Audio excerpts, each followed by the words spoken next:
সংগ্রামী সাথী ও বন্ধুগণ, আমরা পরিষ্কার বলছি, আমরা বর্তমান সরকারকে পতনের জন্য আন্দোলনে নামি নাই, বরং আমরা মনে করি অনেক কষ্টের পর, অনেক রক্ত দেওয়ার পর, অনেক জীবনের বিনিময়ে বাংলাদেশে আজ জনগণের যেই শাসন প্রতিষ্ঠিত হয়েছে, যেভাবেই হোক জনগণের ম্যান্ডেট নিয়ে বর্তমান সরকার ক্ষমতায় অধিষ্ঠিত হয়েছে। আমরা চাই এই সরকার 5 বছর ক্ষমতায় টিকে থাকুক।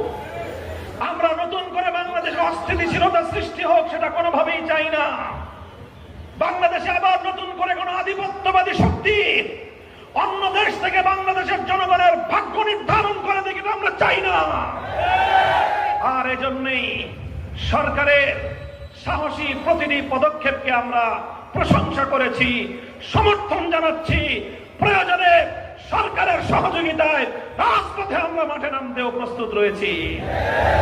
আমরা দেখেছি আমাদের বাংলাদেশের শত শত মানুষের খুনি, শাপলা চত্বরের খুনি, 24 জুলাই বিপ্লবের সময় আমার সোনার সন্তানদেরকে একের পর এক গুলি করে নির্মমভাবে হত্যাকারী ইতিহাসের বর্বরতম জঘন্য ফ্যাসিবাদী ফেরাউনি শেখ হাসিনা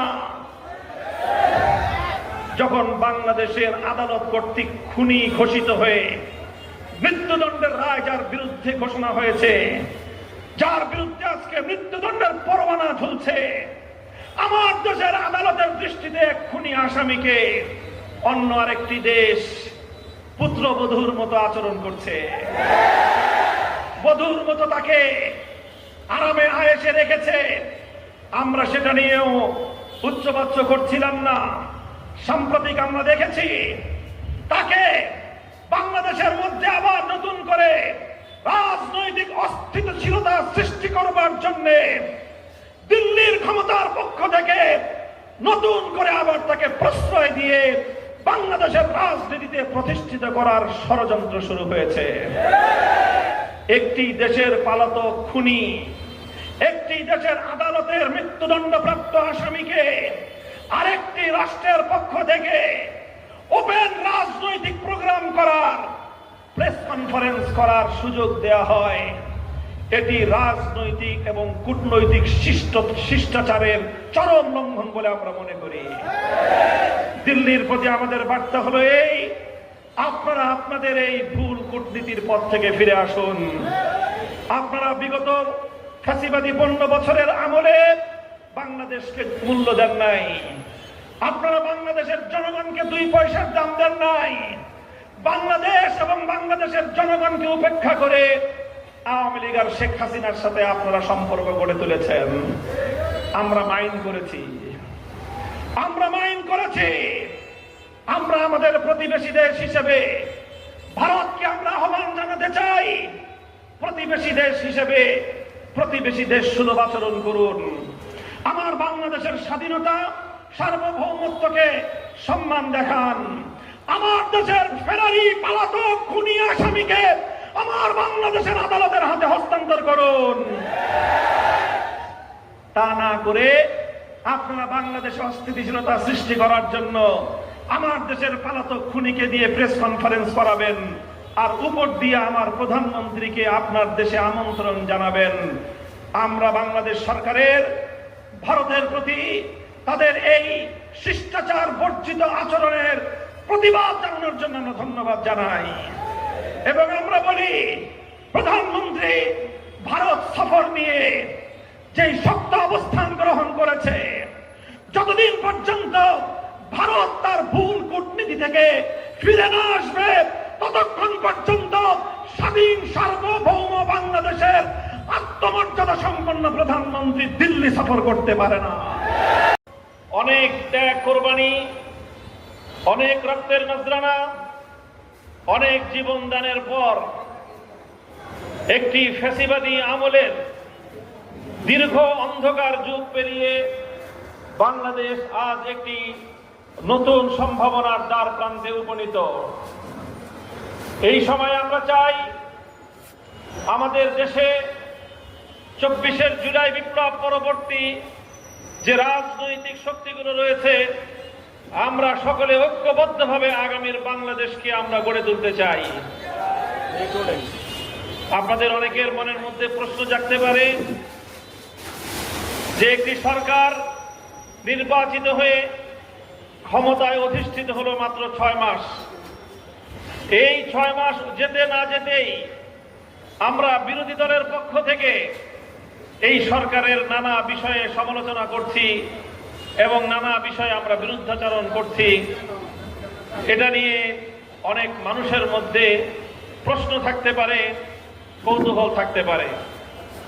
সেজন্য আমরা আমাদের অবস্থান পরিষ্কার করছি।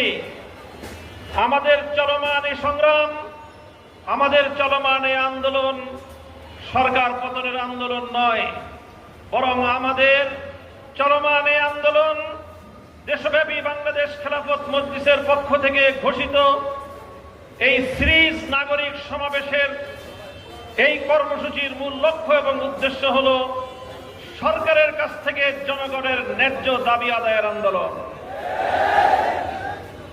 আমরা লক্ষ্য করেছি একটি ফ্যাসিবাদী সরকার যারা কখনো বিনা ভোটের সরকার কায়েম করেছিল, কখনো রাতের ভোটের সরকার প্রতিষ্ঠিত করেছিল, কখনো আমি আর ডামি মার্কা নির্বাচনের মাধ্যমে বাংলাদেশের জনগণের কাছ থেকে তাদের ভোটের অধিকার কেড়ে নিয়েছিল। এভাবেই বাংলাদেশ থেকে বাংলাদেশের তরুণ প্রজন্ম, এমনকি যাদের বয়স 35-এর কোটায়, তারা ভোটাধিকার কি জিনিস ভুলতে বসেছিল।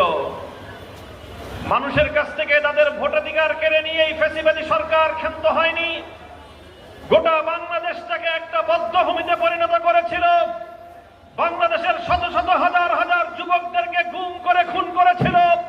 বাংলার প্রতিটি জনপদে মায়ের কান্না ভেসে আসত, সন্তানহারা বাবার আর্তনাদে বাংলার আকাশ বাতাস ভারী হয়ে উঠেছিল। ঠিক এমন একটি খুন, গুম আর হত্যাকাণ্ডের রাজত্ব প্রতিষ্ঠিত হয়েছিল বাংলাদেশে, যে দেশে বাংলাদেশের নাগরিকদের অধিকারের চেয়ে আরেকটি ভিন দেশের স্বার্থ রক্ষা করাই হয়েছিল সরকারের প্রধান এজেন্ডা। দেশের সরকারের প্রধানমন্ত্রীকে বিশ্ব দরবারে একটি স্বাধীন সার্বভৌম দেশের প্রধানমন্ত্রী নয়, বরং অন্য আরেকটি দেশের মুখ্যমন্ত্রী হিসেবে ভূমিকা পালন করতে বাংলাদেশের মানুষ দেখেছে।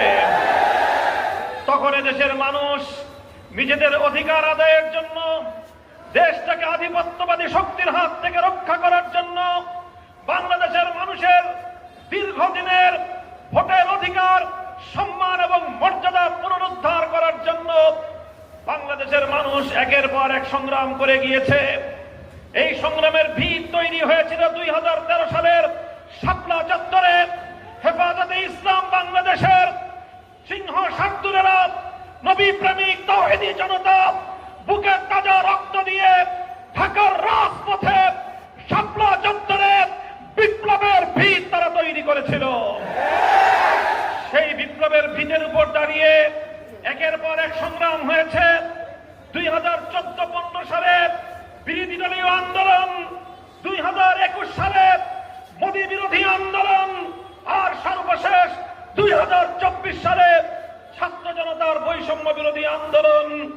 এই আন্দোলনগুলোর মধ্য দিয়ে একটার পরে একটা ধাপ পেরিয়ে অবশেষে বাংলাদেশের পূর্ব দিগন্তে 36শে জুলাই, 24শে জুলাই বিপ্লবের সাফল্যের লাল সূর্য উদিত হয়েছিল।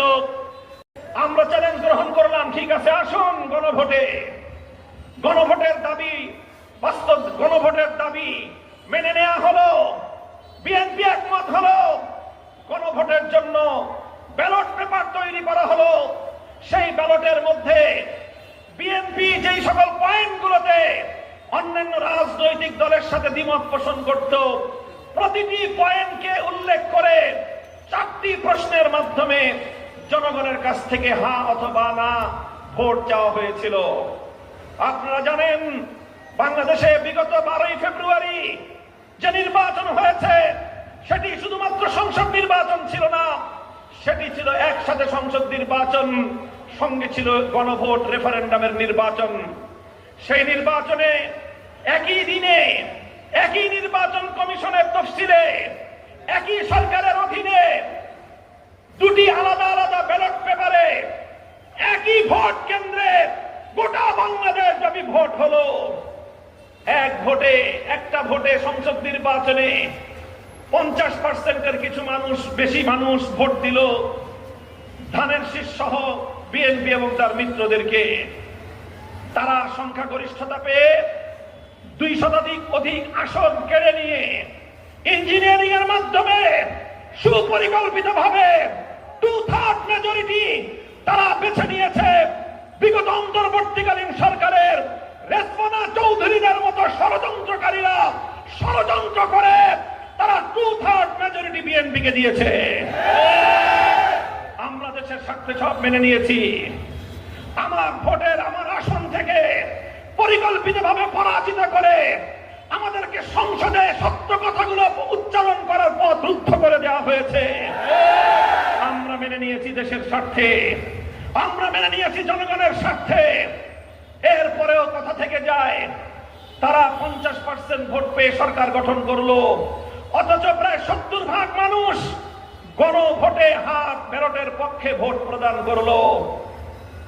এভাবে একদিকে 50%, আরেকদিকে 70% মানুষের ভোট আসলো হায়ের পক্ষে। যখন বিজয়ী সংসদ সদস্যদেরকে শপথ পড়ানোর জন্য আহ্বান করা হলো, তখন আমাদের সকলকে হতবাক করে দিয়ে বিএনপি এবং তার দলীয় সংসদ সদস্যরা শুধুমাত্র সংসদ সদস্যের শপথ গ্রহণ করলো, আর 70% মানুষের গণভোটের প্রতি বৃদ্ধাঙ্গুলি প্রদর্শন করে তারা সেই গণভোটের শপথ গ্রহণ করতে অস্বীকৃতি জ্ঞাপন করলো।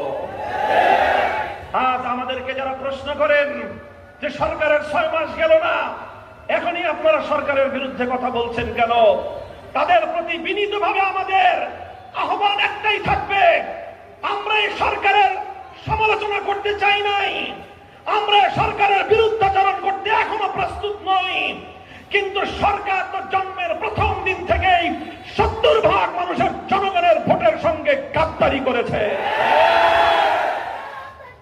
আমরা বলবো, আমরা সরকারের যেমন সমালোচনা করছি, 70% মানুষের ভোটাধিকারের সাথে সরকার যে বিশ্বাসঘাতকতা করেছে, সেই জনগণের ভোটের অধিকার, ভোটের সম্মান রক্ষা করার জন্য আজকে আমরা জনগণের দুয়ারে দুয়ারে যাচ্ছি। আমরা বিনীতভাবে বলতে চাই, জনগণের অধিকার নিয়ে যদি বিএনপি ছিনিমিনি খেলা বন্ধ করে দেয়, আমরাও বিএনপির বিরুদ্ধে কথা বলা বন্ধ করে দেব। আজ যদি জনগণের 70% মানুষের গণভোটের রায় কার্যকর করার ঘোষণা দেয় বিএনপি প্রধানমন্ত্রী, রাষ্ট্রের প্রধানমন্ত্রী জনাব তারেক জিয়া, আমি টাঙ্গাইলের এই শহীদ মিনার মঞ্চে দাঁড়িয়ে বলতেছি, আগামীকাল থেকে আমাদের গণভোটের রায়ের দাবিতে আয়োজিত প্রতিটি নাগরিক সমাবেশের কর্মসূচি স্থগিত ঘোষণা করব। আর যদি তারা গণভোটের রায় কার্যকর করার কোন পদক্ষেপ গ্রহণ করতে ব্যর্থ হয়, আমাদের এটা শুধু নাগরিক সমাবেশ নয়, প্রকারান্তরে ধীরে ধীরে মহাসমাবেশে পরিণত হবে, মহা আন্দোলনে পরিণত হবে ইনশাআল্লাহ।